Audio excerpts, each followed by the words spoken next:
So when you're getting warmed up for your workouts, you want to start with some shoulders. Start with the upper body, okay? So you can grab a broomstick and do this exercise. It's called a shoulder dislocate.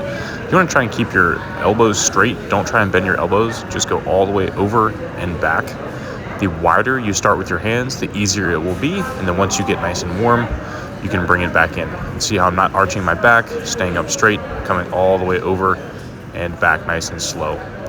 The next one is for your hips. So we're going to open up the hips. One knee is down, one knee is going to be out to the side. The key to this exercise is not letting your hips drop backwards and your knee that is out to the side, you don't want it to drift forward.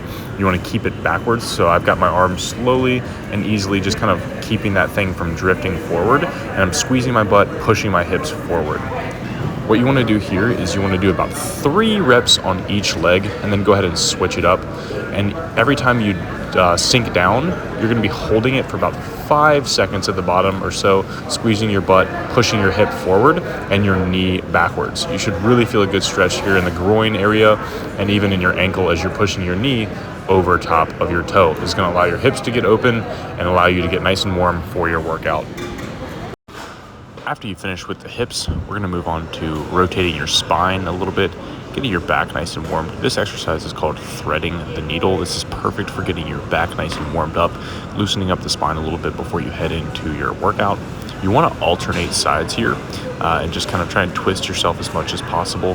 The arm you're reaching through your hand with, you want to try and get that shoulder as close to the ground as possible, and you can see that I'm looking up and trying to reach my hand as far as I can. Reach out to the side and try and twist your spine as much as possible. Okay, this might be a little tough for you at first, but you should loosen up the more that you do this. So you're going to aim for about 3 to 4, possibly 5 reps on each side. You're just reaching through, really trying to open that spine up a little bit. The arm that's not reaching, you're going to bend it a little bit just to allow yourself to get nice and low in this stretch. You're going to be holding each reaching position for about 5 seconds and then come back up.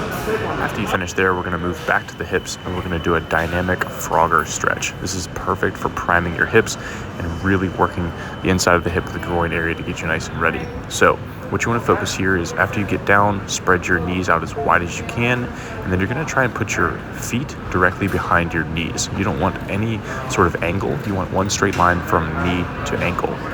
Then you're going to tuck your tailbone underneath you, and you're going to slowly push your hips backwards further and further and hold that back stretch for about 5 seconds. I'll show you from 2 different sides here. And as you can see, I'm just slowly pushing my hips further back. You can see there's no arch in my back. I'm just trying to get my butt as far back as I can.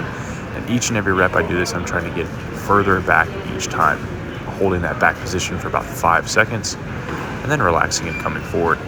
Again, each time you're trying to get further back to allow the hips to open. So when you're warming up, you always want to focus on dynamic movements. You never want to static stretch and just hold a stretch for longer than 5 to 10 seconds to prime your muscles for what's about to happen. So this is a little more dynamic. This is just like a knee drop exercise from a squat position. So you want to hold a squat and then internally rotate your hip and drop your knee down and then stand back up, allowing for some opening of the hips.